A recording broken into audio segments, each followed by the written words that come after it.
ఈరోజు నెల్లూరు నగర నియోజకవర్గంలో వైఎస్ఆర్సీపీ కార్యాలయంలో ఆర్యవైశ్య ప్రముఖులచే శ్రీ పొట్టి శ్రీరాములు గారి వర్ధంతి నివాళులు అర్పించడం, వారందరితో కలిపి పొట్టి శ్రీరాములు గారి గురించి కొంతసేపు చర్చించుకోవడం కానీ, ఆయన యొక్క గొప్పతనాన్ని, ఆయన యొక్క విశిష్టతను వారందరూ చెప్తా ఉన్నప్పుడు చాలా సంతోషంగా కూడా అనిపించింది. ఆయన గురించి వింటున్నప్పుడు ప్రధానంగా భారతదేశానికి స్వాతంత్రం రావడంలో ప్రపంచం అంతా కూడా అందరూ చెప్పే ఏకైక వ్యక్తి పేరు గాంధీ గారు.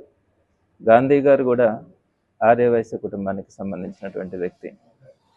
సాధారణంగా ఆర్యవైశ్యులు ఎక్కువగా సౌమ్యంగా ఉండడం, వ్యాపారస్తులుగా ఉండడం, అవసరమైనప్పుడు సేవాగుణం కలిగినటువంటి ఒక మంచి వ్యక్తులు ఆ సామాజిక వర్గంలో మనకంతా కూడా కనిపిస్తూ ఉంటారు. అయితే ఏదైనా ఒక పని అనుకున్నప్పుడు ఒక పట్టుదలగా చేయడం కూడా వాళ్ళలోనే మనం గమనిస్తూ ఉంటాం.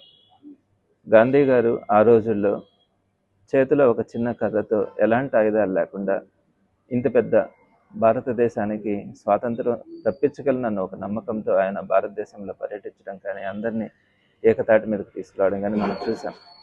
అలానే మద్రాసుతో కలిపినటువంటి ఆంధ్ర రాష్ట్రంలో తెలుగువారు పడుతున్నటువంటి బాధలని, తెలుగువారికి ఒక గౌరవం ఉండాలన్న ఆలోచనతో ఆయన ప్రత్యేక రాష్ట్రం కోసం శ్రీ పొట్టి శ్రీరాములు గారు చేసినటువంటి పోరాటం కానీ, 58 రోజుల పాటు ఆయన ఆమరణ నిరాహార దీక్ష చేయడం, ఎంతోమంది ఆయన దగ్గరికి వచ్చి సర్ది చెప్పడానికి ప్రయత్నించిన, అలానే ఉపసంహరించుకోమని ఆయనని వేడుకున్నా కూడా ఆయన మొక్కవోని పట్టుదలతో 58 రోజుల పాటు చావు బతుకుల మధ్య ఉన్నా కూడా కనీసం ఆయన ఎలాంటి ఆహారం తీసుకోకుండా అందరికీ కూడా ఒక స్ఫూర్తిని, ఒక పోరాటం ఇలా చేయాలి, ప్రాణాల కంటే కూడా మనం అనుకున్నటువంటి లక్ష్యం గొప్పది అన్న ఆలోచనతో ముందుకొచ్చినటువంటి వ్యక్తి, గొప్ప వ్యక్తి శ్రీ పొట్టి శ్రీరాములు గారు.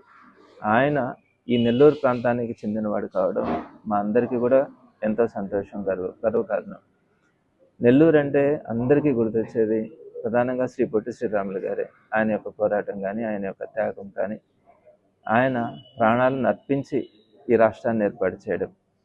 మరి ఈ ప్రాంతంలోనే ఆర్యవైశ్యులు చాలామంది నెల్లూరు నగరంలో, ఆంధ్ర రాష్ట్రంలో కల్లా నెల్లూరు నగరం ఆర్యవైశ్యులు చేస్తున్నటువంటి కార్యక్రమాలు కానీ అన్నిటికీ కూడా ఎంతో విశిష్టత ఉంది ఇక్కడ. మరి అలాంటి ప్రాంతంలో పుట్టినటువంటి పొట్టి శ్రీరాములు గారు ఈరోజు రాష్ట్రమే తగినట్టుగా అందరికీ ఒక స్ఫూర్తినిచ్చేటట్లుగా, ఒక లక్ష్యం అనుకున్నప్పుడు ఆ లక్ష్యం కోసం వెళ్ళే క్రమంలో ప్రాణాలు సైతం లెక్క చేయనటువంటి ఆ మహనీయుడిని స్మరించుకుంటూ ఈరోజు ఆయన వర్ధంతి కార్యక్రమాన్ని ఇక్కడ ఉన్నటువంటి పెద్దలందరితో కలిపి జరుపుకోవడం అన్నది చాలా సంతోషంగా కూడా ఉంది.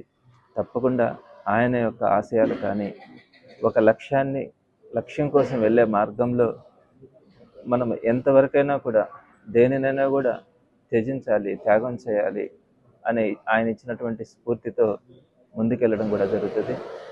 ఆ రోజు రాజశేఖర రెడ్డి గారు కానీ, ఆ తర్వాత వచ్చినటువంటి జగన్మోహన్ రెడ్డి గారు కానీ పొట్టి శ్రీరాములు గారి పేరు పెట్టడంలో కానీ నెల్లూరు జిల్లాకి, అలానే ఆంధ్ర రాష్ట్ర అవతరణ దినోత్సవాన్ని కంటిన్యూస్గా జరపడంలో కానీ వారిద్దరూ చూపించినటువంటి చొరవ, అదేవిధంగా వారికి ఇచ్చినటువంటి గౌరవం కానీ, ఆ సామాజిక వర్గానికి ఇచ్చినటువంటి గౌరవం కానీ చాలా గొప్పదని చెప్పాలి. భవిష్యత్తులో కూడా వారికి వైఎస్ఆర్సీపీ ఎప్పుడు అండగా ఉంటుంది. వారితో పాటు నడవడం కానీ, వారి యొక్క గౌరవాన్ని మరింత ఉన్నత స్థాయిలో ఆంధ్ర రాష్ట్రంలో నెల్లూరులో ఉన్నటువంటి ఆ ప్రముఖుల యొక్క విశిష్టతను రాష్ట్రంలోనే అందరికీ కూడా తెలిసేలాగా తప్పకుండా నేను వారితో పాటు నడవడం కూడా జరుగుతుందని, వారందరితో కలిసి ఈరోజు మరొకసారి పొట్టి శ్రీరాములు గారి వర్ధంతి జరుపుకోవడం సంతోషంగా ఉంది.